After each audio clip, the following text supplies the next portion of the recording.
Hello everyone, मैं गुंजन डीको की तरफ से। आज मैं आप सभी के लिए लेके आई हूँ जो चैप्टर हमारा चल रहा था बायोटेक्नोलॉजी, है ना। तो बायोटेक्नोलॉजी के अंदर हम काफी चीजें डिस्कस कर चुके हैं।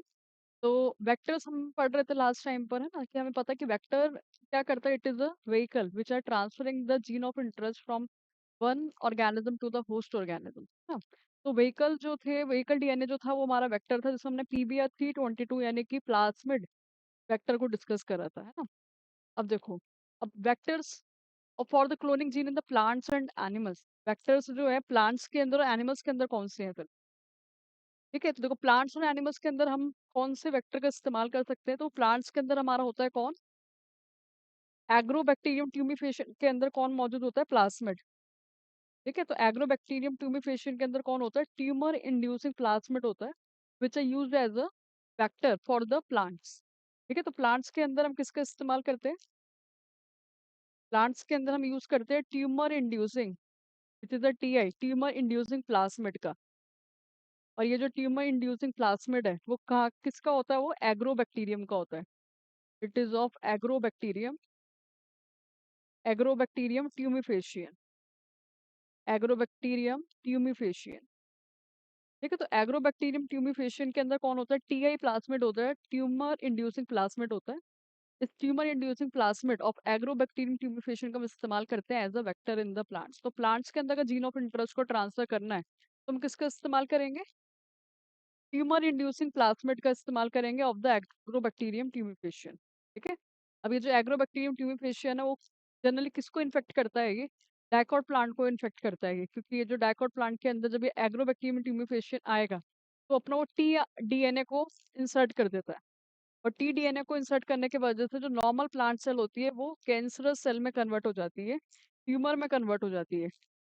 ठीक है, तो एग्रोबैक्टीरियम ट्यूमिफेशियन जो है वो क्या करता है, अपना टी डीएनए ट्रांसफर कर देता है। तो टी डीएनए के साथ अगर हमने जीन ऑफ इंटरेस्ट को भी ट्रांसफर कर दिया तो it will help in the transmission of our gene of interest, है ना। तो प्लांट के अंदर का जीन ऑफ इंटरेस्ट का, प्लांट के अंदर का हमें जीन ऑफ इंटरेस्ट को ट्रांसफर करना है तो हम किसका इस्तेमाल करते हैं, ट्यूमर इंड्यूसिंग प्लाज्मिड का इस्तेमाल करते हैं ऑफ एग्रोबैक्टीरियम। ठीक है, ऐसे सिमिलरली क्या है, अगर एनिमल्स के अंदर हमें ट्रांसमिशन करना है तो एग्रो एनिमल्स के अंदर हम किसका इस्तेमाल करते हैं, रेट्रोवायरसेस का। किसका इस्तेमाल करते हैं, रेट्रोवायरसेस का। तो रेट्रोवायरस जो हमें पता है क्या है, इसके अंदर रिवर्स ट्रांसक्रिप्टेज जैसी एंजाइम होती है ना। तो ये रिवर्स ट्रांसक्रिप्टेज वाली एंजाइम होने की वजह से रिवर्स ट्रांसक्रिप्शन में हेल्प करती है ना। तो ये जो रेट्रोवायरसेस होते हैं, ये रेट्रोवायरसेस का हम इस्तेमाल कर सकते हैं in the transmission of animals. तो एनिमल्स के अंदर अगर जीन ऑफ इंटरेस्ट को ट्रांसफर करना है तो हम किसका इस्तेमाल कर सकते हैं, रेट्रोवायरसेस का। और अगर प्लांट्स में अगर जीन ऑफ इंटरेस्ट को ट्रांसफर करना है तो प्लांट के अंदर हम यूज कर सकते हैं TI, tumour inducing plasmid of agrobacterium tumefaciens. ठीक है, तो ये इससे पेपर में क्वेश्चन आ जाता है टीआई प्लाज्मिड से। ठीक है, अब देखो इसके बाद हमारा क्या आ गया, न्यू टॉपिक आ गया। तो जो बेसिक चीजें थी, जो टूल्स वाला जो टॉपिक था वो हमने डिस्कस कर लिया। ठीक है, अब देखो एक नया टॉपिक कौन सा आ जाता है हमारा, जेल इलेक्ट्रोफोरेसिस। तो जेल इलेक्ट्रोफोरेसिस क्या होता है, ठीक है, जेल इलेक्ट्रोफोरेसिस इस मेथड के थ्रू हम क्या करेंगे, it will help in the separation of DNA fragments. ठीक है, तो डीएनए फ्रेगमेंट्स को सेपरेट करने में कौन हेल्प करता है, हमारा जेल इलेक्ट्रोफोरेसिस, है ना। तो हमने क्या करा, जो हमारा मेन डीएनए था, ये हमारा ये डीएनए, इस डीएनए से हमने क्या करा, अपना जो मेन जीन ऑफ इंटरेस्ट है उसको हमने अलग कर लिया, ऑफ इंटरेस्ट को मैं अलग कर लिया।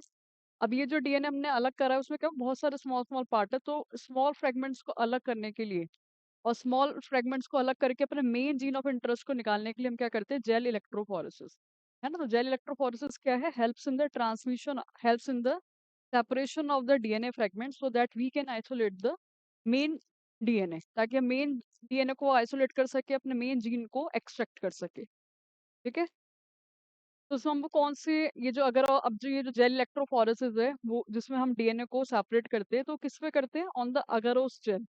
ठीक है, तो अगरोस जेल होता है, अगर वो जेल के ऊपर कौन होता है, छोटे छोटे से ऐसे बॉक्सेस बनाए जाते हैं, छोटे छोटे से होल्स बनाए जाते हैं, जिसको क्या बोलते हैं, वेल्स। ठीक है, तो हमारा ये अगर वो जेल है, अगर वो जेल पे ये जो छोटे छोटे बॉक्सेस दिख रहे हैं, इन बॉक्सेस को क्या बोलते हैं, वेल्स। ठीक है, इन वेल्स के अंदर ये किसको डाला जाता है, उस सैंपल को डाला जाता है। सैंपल यानी कि हमारे डीएनए फ्रेगमेंट्स को, सैंपल यानी कि डीएनए फ्रेगमेंट्स को डाला जाता है।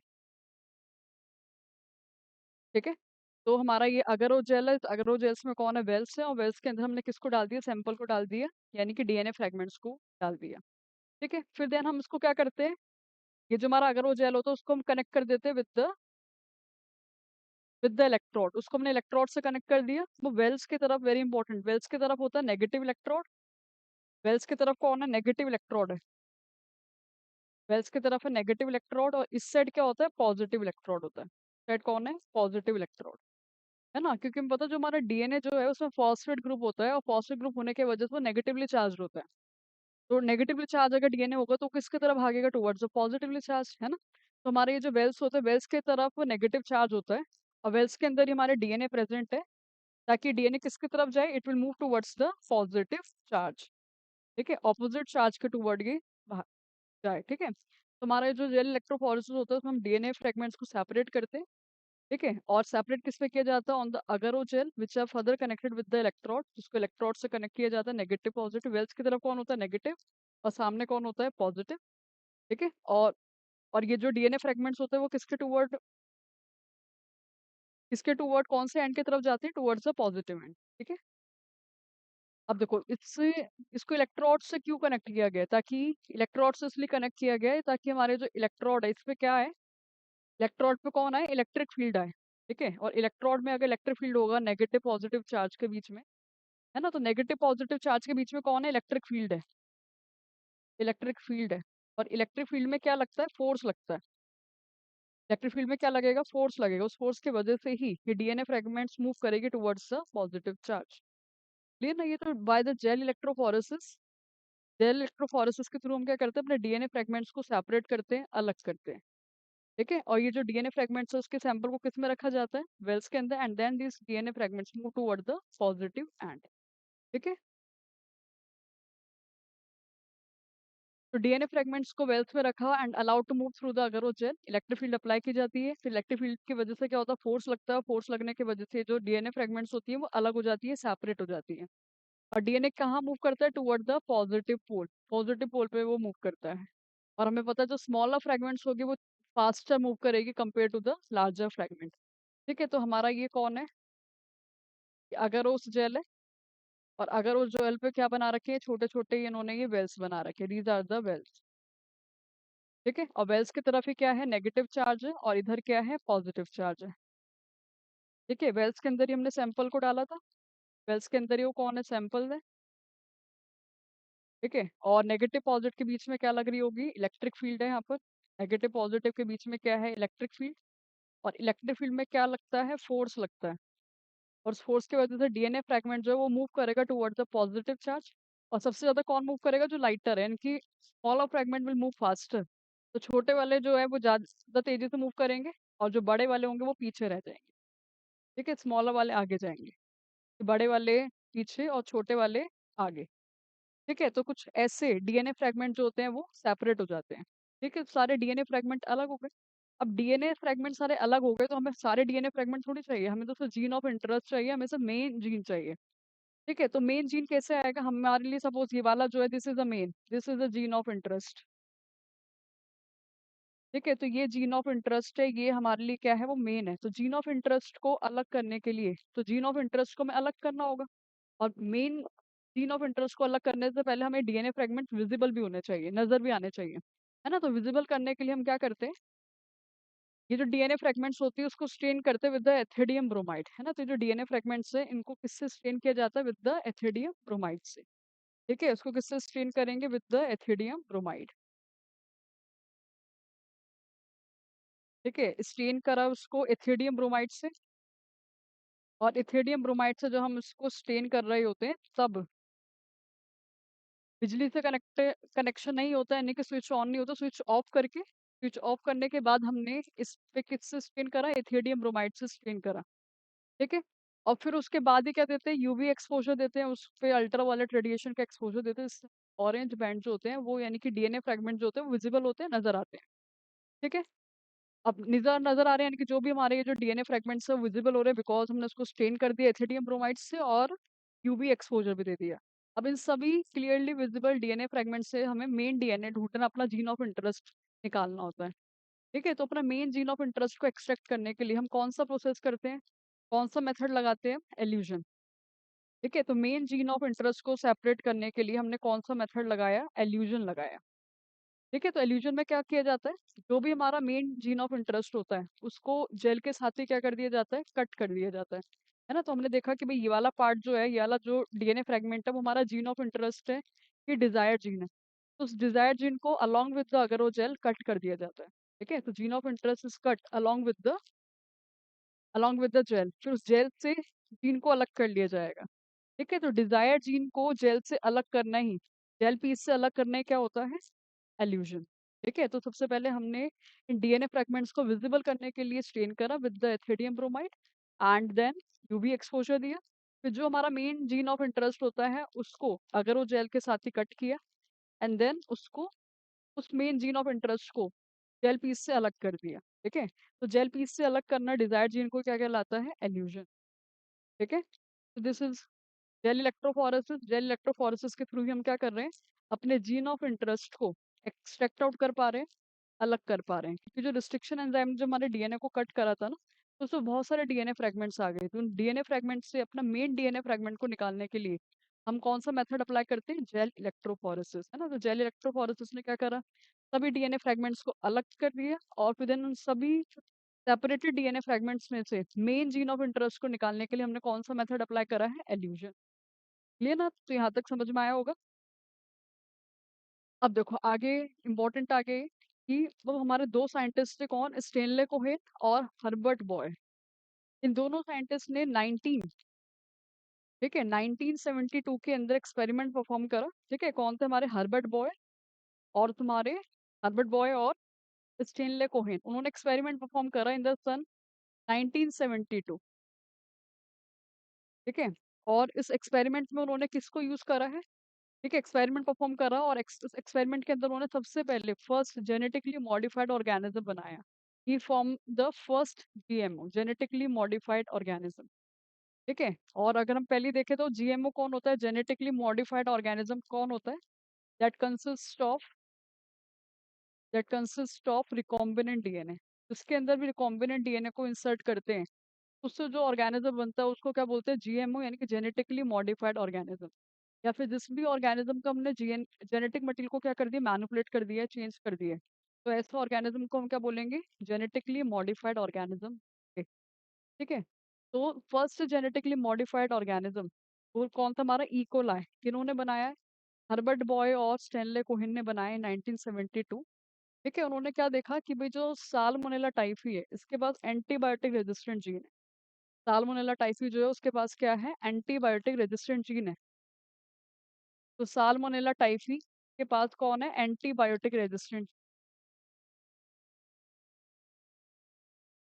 एंटीबायोटिक रेजिस्टेंट जीन है। अब वो इस एंटीबायोटिक रेजिस्टेंट जीन को साल्मोनेला टाइफी से किस में डालना चाह रहे थे, इकोलाई के अंदर, है ना। तो उन्होंने ऑब्जर्व करा कि ये जो साल्मोनेला टाइफी है इसके पास क्या है, एंटीबायोटिक रेजिस्टेंट जीन है। And Stanley Cohen and the Herbert Boyer wants to transfer the gene into the E coli. वो एंटीबायोटिक रेजिस्टेंट जीन किस में डालना चाहते थे, इकोलाई में।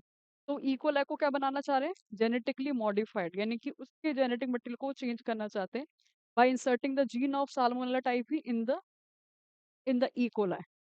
ठीक है, तो जिसके अंदर भी इंसर्ट होता है इनका, उसको हम क्या बोलते हैं, होस्ट बोलते हैं।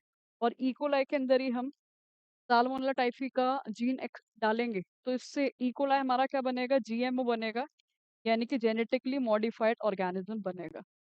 ठीक है, तो कैसे उन्होंने करा ये, तो सबसे पहले जेनेटिकली मॉडिफाइड ऑर्गेनिज्म यानी कि रिकॉम्बिनेंट डीएनए किन्होंने बनाया था, हर्बर्ट बॉय और स्टेनले कोहेन ने बनाया था।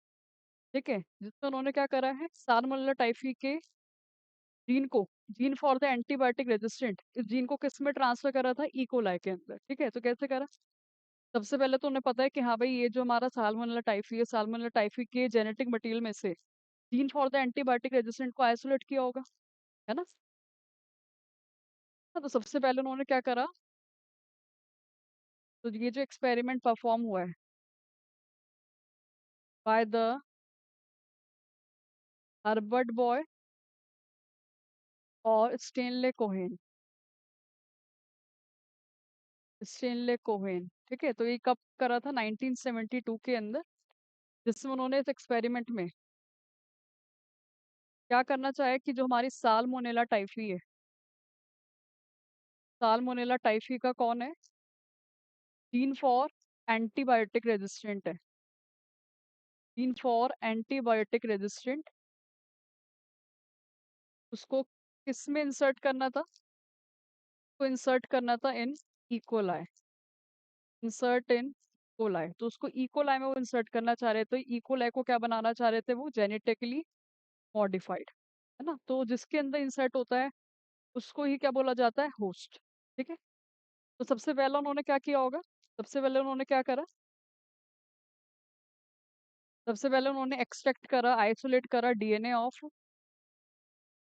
Isolate the DNA of salmonella typhi. सबसे पहले उन्होंने साल्मोनेला टाइफी के डीएनए को आइसोलेट करा, फिर उस डीएनए में से जीन ऑफ इंटरेस्ट को उन्होंने निकाला होगा, है ना। तो सबसे पहले तो साल्मोनेला टाइफी का ये डीएनए, उस डीएनए में से भी किसको सर्च आउट करा, मेन डीएनए को, जीन ऑफ इंटरेस्ट को। और जीन ऑफ इंटरेस्ट कैसे निकाला उन्होंने, इतने बड़े से डीएनए में से मेन जीन निकालना है, एक छोटा सा पोर्शन निकालना है। तो उसके लिए उन्होंने क्या यूज करी, रिस्ट्रिक्शन एंडोन्यूक्लियस एंजाइम यूज करी, यानी कि मॉलिक्यूलर सीजर सबसे पहले इन्होंने यूज करे। ठीक है। तो उन्होंने क्या करा, तो दे यूज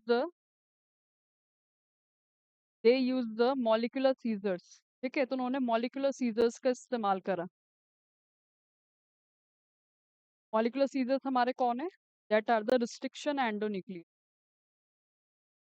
रिस्ट्रिक्शन एंडोन्यूक्लियस एंजाइम का उन्होंने इस्तेमाल करा, रिस्ट्रिक्शन एंडोन्यूक्लियस एंजाइम का इस्तेमाल करा, extract the gene of interest from the, to extract the gene of interest from the main DNA, है ना। यानी कि उन्होंने मेन डीएनए में से जीन ऑफ इंटरेस्ट को कट करने के लिए रिस्ट्रिक्शन एंडोन्यूक्लियस का इस्तेमाल करा, है ना। क्यों इस्तेमाल करा, to cut the DNA, DNA को कट करने के लिए, ताकि क्या हो, ठीक है, to cut the DNA, DNA को कट करने के लिए ताकि क्या हो, हमारा जो डिजायर्ड जीन है वो सेपरेट हो जाए, so that the desired gene is separate, ताकि डिजायर्ड जीन जो है वो सेपरेट हो जाए। ठीक है। फिर जब रिस्ट्रिक्शन एंडोन्यूक्लियोसिस एंजाइम से कट किया होगा तो उससे बहुत सारी फ्रेगमेंट्स बन जाती हैं, उन सभी फ्रेगमेंट्स को सेपरेट करने के लिए और उसमें से मेन जीन ऑफ इंटरेस्ट को निकालने के लिए हम क्या करते हैं, जेल इलेक्ट्रोफोरेसिस, जो अभी हमने प्रीवियस डिस्कस करा ही है। ठीक है। तो सभी को सेपरेट करने के लिए, है ना, तो उन्होंने कौन से मेथड का यूज करा होगा, जेल इलेक्ट्रोफोरेसिस का। तो जेल इलेक्ट्रोफोरेसिस से क्या किया, जो डीएनए फ्रेगमेंट्स थी वो सेपरेट हो गई, DNA fragments are separate, DNA fragments जो है वो सेपरेट हो गई। और डीएनए फ्रेगमेंट्स के सेपरेट होने के बाद हमने मेन डिजायर्ड जीन को एक्सट्रैक्ट कर लिया। ठीक है। And we are extract the gene of interest. ठीक है। तो जीन ऑफ इंटरेस्ट को उन्होंने क्या कर लिया, वो एक्सट्रैक्ट कर लिया। और वो कौन से मेथड के थ्रू करा था, by the method of elution. ठीक है। तो एल्यूजन टेक्निक के थ्रू उन्होंने सेपरेट कर लिया। क्लियर ये। ठीक है। तो ऐसा उन्होंने करा, और उनको पता था कि भाई इसको ट्रांसफर करने के लिए जीन को तो उन्होंने सेपरेट कर लिया।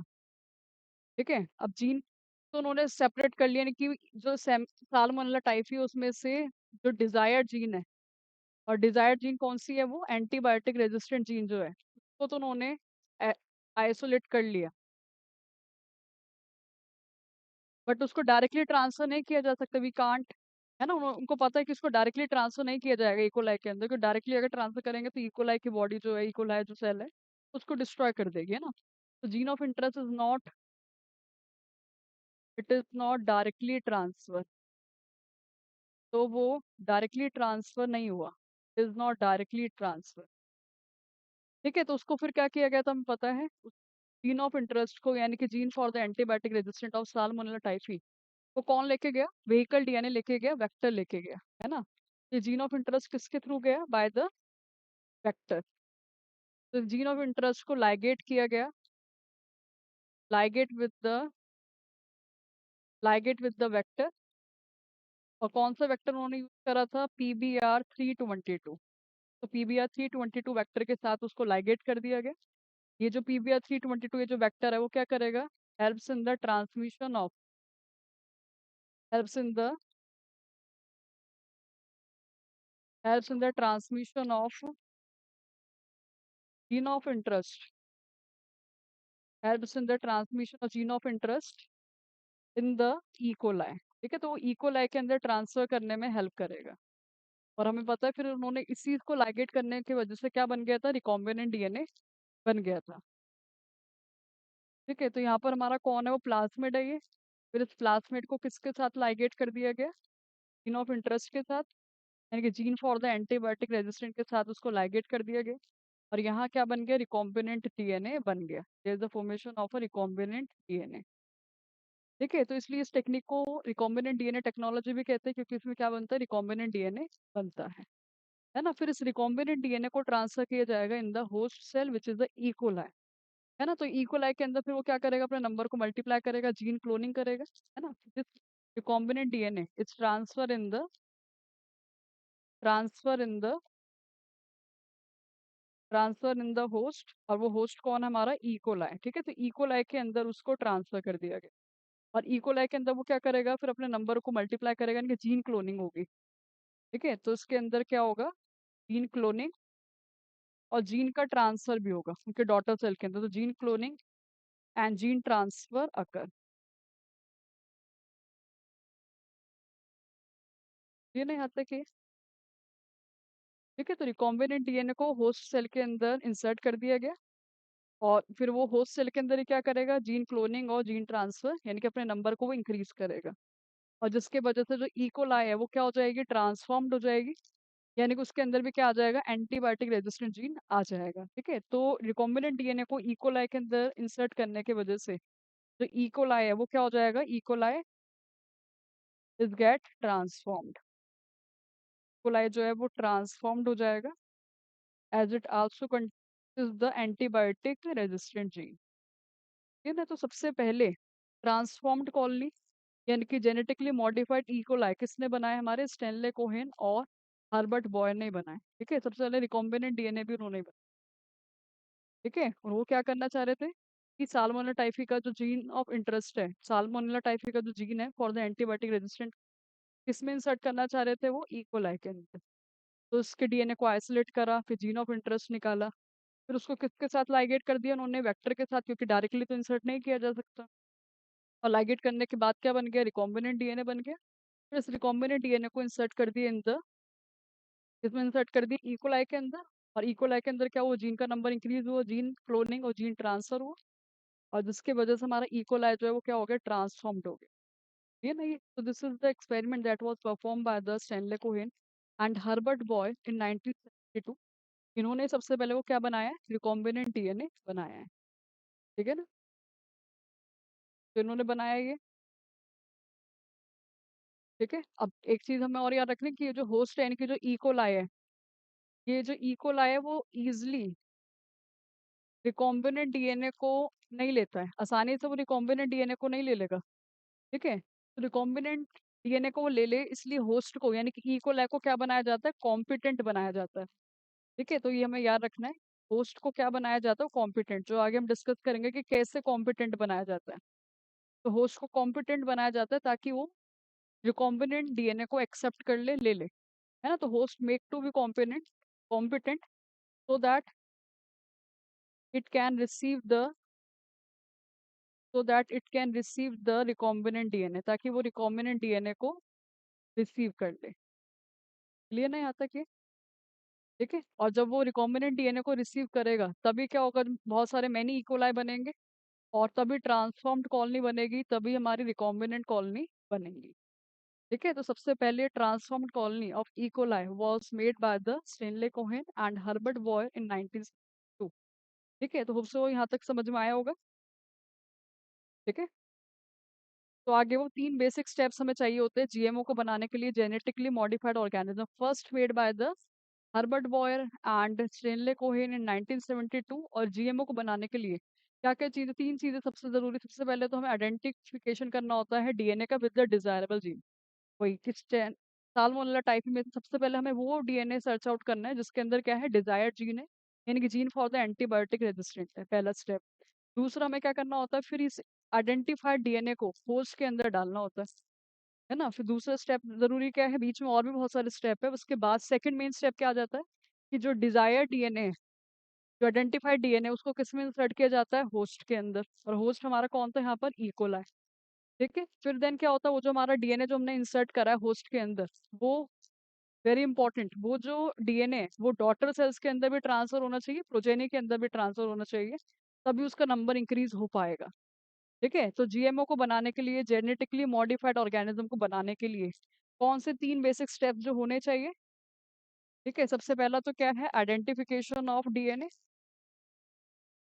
Identification of DNA that possess desired gene, इसके अंदर क्या है, डिजायर्ड जीन है। ठीक है, दूसरा स्टेप क्या होना चाहिए, ठीक है, आइडेंटिफाई कर ली, फिर आइडेंटिफाई करने के बाद हमें क्या करना होता है, इस आइडेंटिफाइड डीएनए को होस्ट में डालना होता है। सेकेंड स्टेप क्या है, insertion of identified DNA, identified DNA in the host, identified DNA को किस में इंसर्ट करना होता है, होस्ट के अंदर। ठीक है, और थर्ड स्टेप लास्ट क्या है कि ये जो हमारा इंसर्ट डीएनए वो प्रोजेनी में भी ट्रांसफर होना चाहिए, उनके डॉटर सेल्स में भी ट्रांसफर होना चाहिए। ठीक है, फिर देन दिस इंसर्टेड डीएनए, ठीक है, वो जो हमारा डिजायर डीएनए है, desire DNA should be transfer in the progeny. ठीक है, तो वो किस में ट्रांसफर होना चाहिए, प्रोजेनी में भी ट्रांसफर होना चाहिए। ठीक है, तो 3 बेसिक स्टेप्स होते हैं for making the genetically modified organism. है ना, ये तो होप्स आपको यहाँ तक समझ में आया होगा। ठीक है, इसके बाद इस चैप्टर के अंदर और जो जो भी टेक्निक्स इन्वॉल्व हुई है वो हम डिस्कस करेंगे इन द लेटर क्लासेस। ठीक है, तो आप प्रॉपर नोट्स बनाते हुए चलिए। ठीक है।